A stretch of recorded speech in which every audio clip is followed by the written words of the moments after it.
గోపబాలుడొచ్చినాక గోకులానికి పెదాల గిలగిల పువ్వులే పుట్టలేదా బాలకృష్ణుడొచ్చినప్పుడే వయ్యారి నందనాలు నాట్యమాడగా వారసుని చూసినప్పుడే వరాల వాంఛలన్నీ పల్లవించగా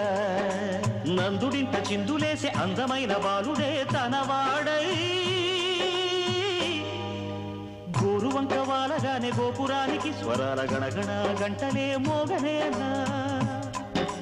గోపబాలుడొచ్చినాక గోకులానికి పెదాల గిలగిల పువ్వులే పుట్టలేదా